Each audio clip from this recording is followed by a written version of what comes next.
bagaimana pohon dan bahkan tumbuhan mencintai Sayyidina Muhammad. Tidak cukup Allah tunjukkan hewan dan tumbuhan ini bersaksi bahwa tiada Tuhan selain Allah dan Nabi Muhammad utusan Allah. Tidak cukup Allah tunjukkan. Allah ingin tunjukkan bahwa hewan-hewan dan pepohonan ini mencintai Muhammad Rasulullah. Bukan hanya dengan syahadah saja, hewan pun bahkan tumbuhan mencintai Nabi Muhammad. Jangan sesekali orang mengatakan mencintai Nabi Muhammad ini kultus Muhammad atau syirik. Bagaimana hewan dan tumbuhan pun syirik? Tidak demikian tentunya. Manusia bisa syirik, hewan tumbuhan tidak bisa syirik. Demikian pepohonan ini merintih ingin bersama Muhammad.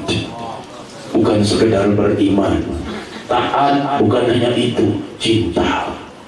Cinta ini ditunjukkan oleh Allah pada hewan dan tumbuhan. Mana pada hewan?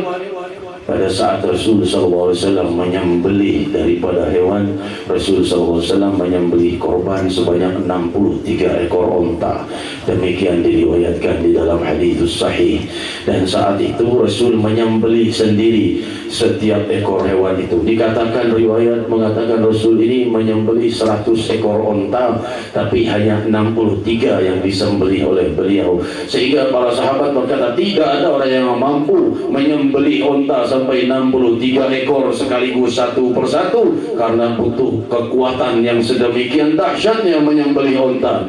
Satu saja belum merontanya, belum berguncangnya, belum lainnya. 5-6 ekor onta ini lebih besar dari kerbau.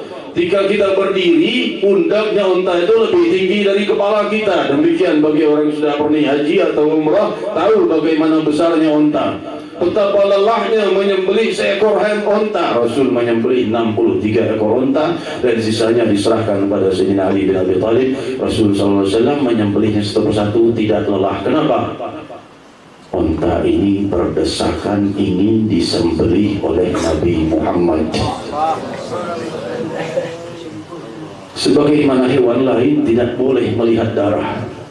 Melihat darah mengamuk, lain dengan onta-onta. Kata Rasulullah, biarkan mereka melihat saudaranya disembelih.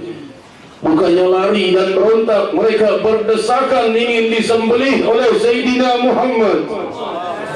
Ada apa dalam alam pemikiran mereka yang sempit? Seekor hewan ini masih menyimpan keinginan, walaupun disembelih, tak apa kalau yang menyembelih Muhammad Rasulullah.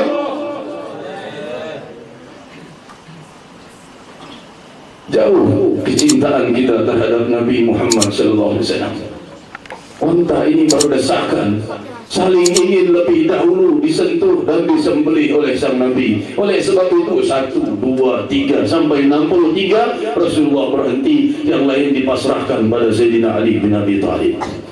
Kenapa 63 disembelih? Menunjukkan usia beliau 63 tahun dan selesai. Sallallahu wasallam mubaraka alaihi wa alihi. Onta berdesakan ingin disembelih oleh Rasulullah. Hewan mana yang berdesakan ingin disembelih? Tidak pernah terjadi. Tercatat di muka bumi ada hewan yang ingin disembelih oleh seseorang, berdesakan untuk disembelih. Ini Allah tunjukkan kecintaan. Sekali-sekali, bukan hanya pada Nabi Muhammad, pada nabi-nabi yang lain pun terjadi.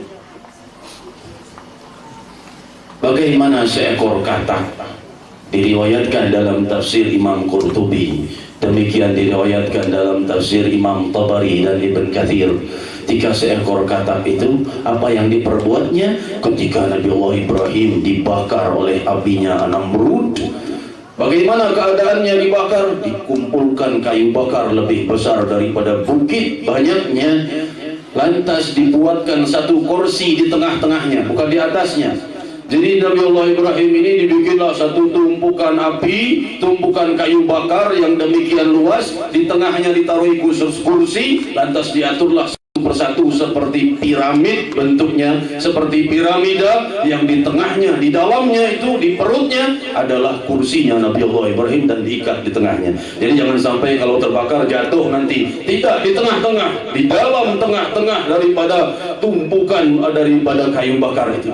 Api pun dinyalakan dan semua orang melihat. Kejadian itu, seekor katak pergi ke sungai mengambil air di mulutnya, dan ia berlari menuju pada tumpukan api Ibrahim dan meniupkan air tersebut pada api yang demikian besar. Tidak berguna perbuatan seekor katak ini. 10.000 katak seperti itu tidak akan bisa memadamkan api kalau hanya menyimpan air di mulut seekor katak.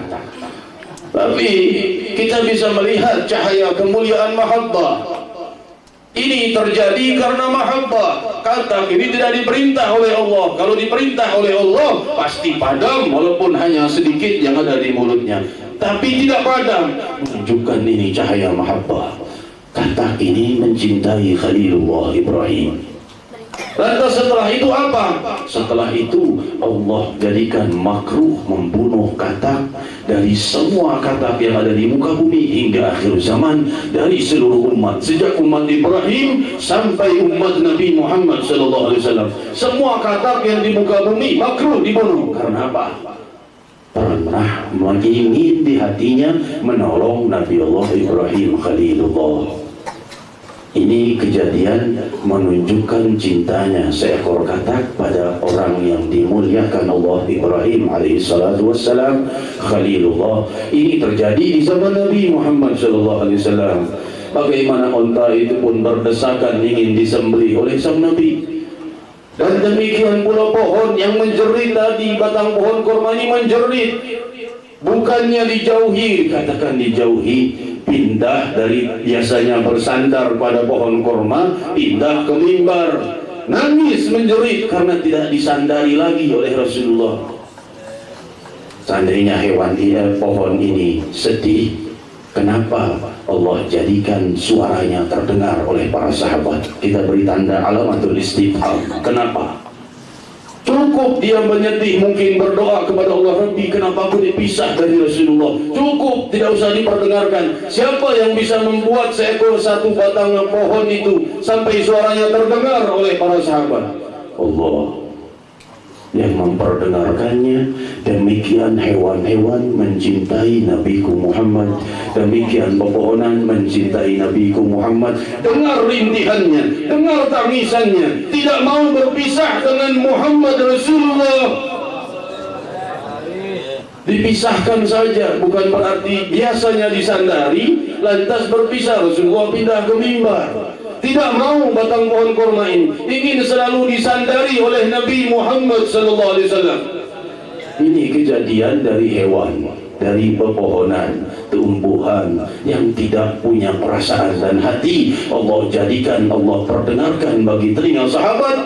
Dan tidak cukup itu, Allah jadikan riwayat ini bersambung hingga malam ini.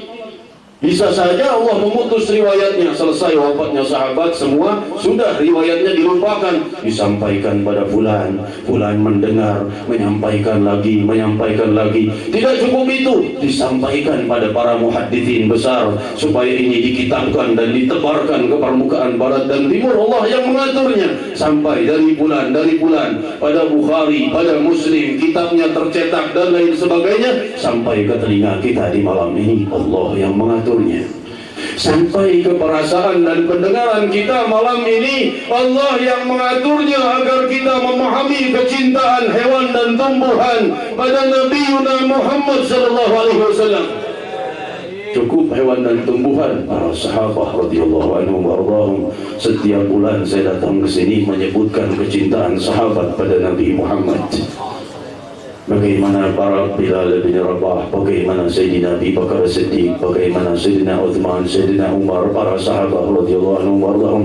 Cintanya pada Rasul sallallahu alaihi wasallam luar biasa. Bahkan sudah wafat, jenazahnya masih diciumi oleh Sayyidina Abi Bakar Siddiq. Ketika beliau wafat sudah ditutup dengan kain penutup. Sayyidina Abu Bakar Siddiq datang, qad sujia, sudah ditutupi, sudah menjadi jenazah, dan Rasul sudah ditutup kain hibaran. Sayyidina Abu Bakar membukanya dengan kabba ala wajhi, memeluk jenazah Rasulullah dan menangis. Yang ditangisi apa? Cintanya pada Nabi Muhammad SAW. Bukan kecintaan yang fana dan beku, bukan hanya sekadar ruku dan sujud para sahabat ini. bukan hanya sekedar jihad, bukan hanya sekedar puasa di siang hari.